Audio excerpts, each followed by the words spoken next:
Hello and welcome back to Jeff's Giant Growing Journal. I know it's been a little bit since I've did a plant update.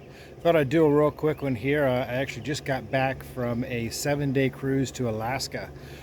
So my plants have been neglected for 10 days. It's the length of time I was actually away from the patch. So I've got a whole lot of weeding and vine burying to do, but I thought I'd give you guys a quick little update before I really got into it, and maybe I can give another one after I get completely done and you guys can see the difference.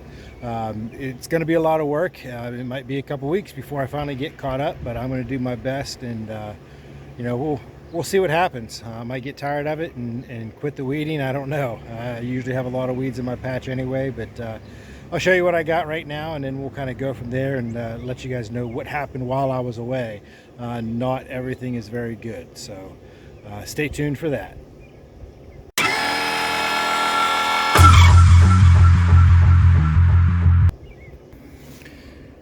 Okay, so first up is my 463 squash. It's the 150 square foot plant. You can see on the left side there I've got a little bucket. That's my vine bearing mix. I started vine bearing before I started the video, but you can see I'm actually outside of my boundary, but we'll get that taken care of. I'll get that shoved back in there and buried once I get these weeds out of here.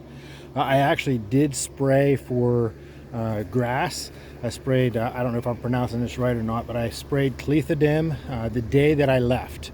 It typically takes about 2 weeks for the grass to actually die. It usually will stop growing pretty quickly, but as far as actually dying, it takes about 2 weeks. But this is my 150 square foot plant, and I will show you the bad part of it right here. That is the tip of my main vine, and it was chewed off by a deer. So I'll be training a secondary as a new main and looking for a new squash to pollinate on that one. All right, next up is the 1109 Jutras inside the greenhouse. You can see some weeds in here, some grass. This one I did not spray the clethodim on. I actually only sprayed it on my 150 patch.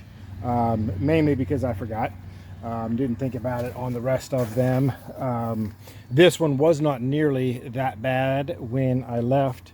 It actually looked pretty decent, but there were some weeds and some grass in there, but nothing like what it is right now. This is actually it's kind of ironic that it's nothing like what it was, but at the same time, this is by far the best one that I've got. So as far as the grass and weeds go. If you look carefully, I'm not going to out there. I don't have a walking board out there, but you can see that bamboo stake in the middle. That is where the tip of the main vine was when I left. So in 10 days, it has grown that much. Roughly speaking, probably 8 feet. So I got some very long length between the nodes, some long length between the secondaries, and I did actually pollinate one this morning. See if I can zoom in here. Right there, I pollinated that one this morning. I actually selfed it. It's not really what I want to do. I want to cross it with the 463. That's actually why I'm growing the 150 square foot plant. There's actually another female on that, not quite right at the tip, but the second or third leaf back, there is a female there that as long as it develops good, it will become my keeper. I'll keep this the selfed one as a backup for right now and kind of go from there as far as that one up there in the tip, and then I don't know how many secondaries are behind it. That's another reason. I just pollinated it to pollinate it. It was open and figured I better do it. That way I get something going. We're supposed to have some very, very hot weather here in the next couple of days. So get it in before it gets too hot and I can't get one pollinated. So, but yeah, right there's the 1109 Jutras. And here's the 2195. You can see here there's a whole lot of leaves missing right here. Those have all been eaten by deer. I got to get the electric fence up. I actually sprayed liquid fence before I left. It usually works very, very well. However, once it rains, it needs to be resprayed. And I know we got rain at least twice while I was away. I'm sure, I believe the first one was about midway through, 4 or 5 days after I had left, was the first rain, good rainstorm, was my understanding. And I'm sure it all got washed away, and then the deer figured out that they could come in here and just, basically have a heyday because nobody was around. My dog's not around. We weren't around. So they had free reign over the pumpkins, and they took advantage of it. There is a pumpkin pollinated. You can see it there in the center of the screen. That was an open pollination. I will be taking that one off. I will not keep it. The main vine, the tip of the main vine is fine. There's nothing wrong with it. The deer did not get to it, which is fantastic. I'm glad to still have that, even though I am missing a lot of the leaves off of these secondaries.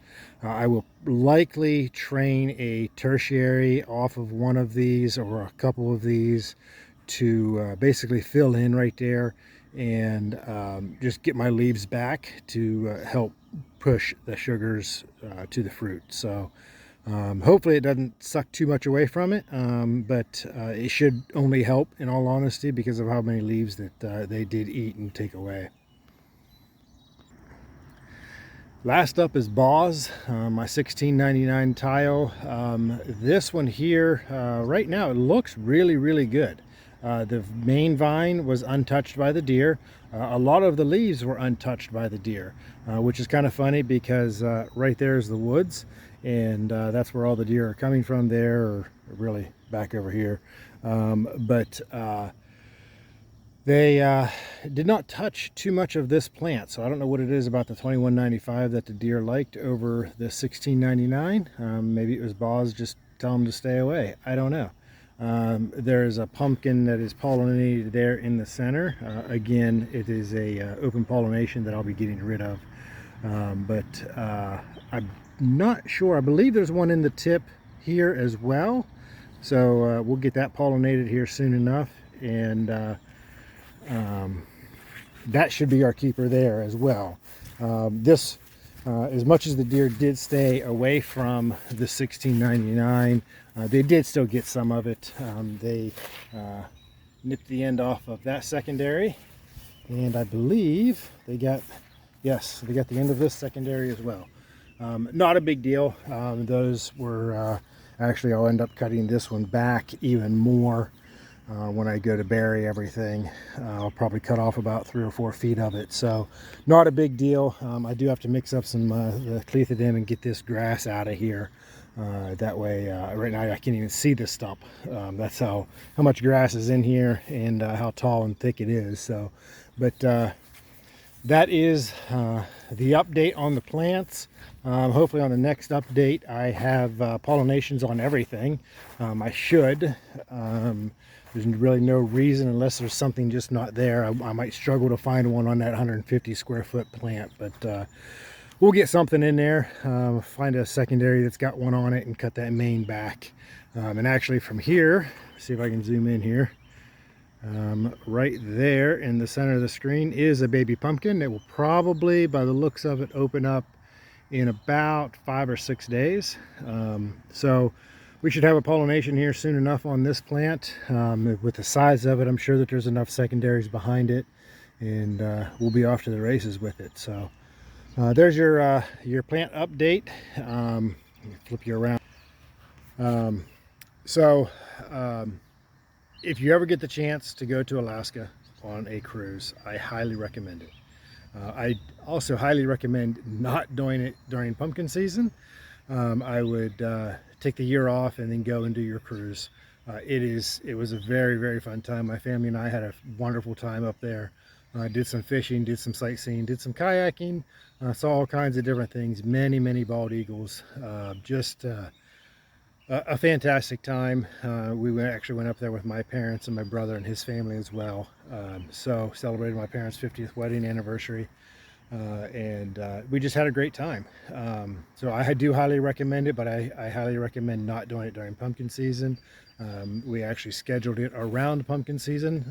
Amazingly enough, my parents are the ones that scheduled it, and they decided that we needed to figure out whether how soon we could leave and when not to leave. Before pollination was probably the best time, rather than after pollination. There's too many things that can go wrong and too many problems. We went right before pollination, and I'm at the point now where I'm ready to pollinate. I just got to clean everything up and get everything buried. So good luck, grow big, and God bless.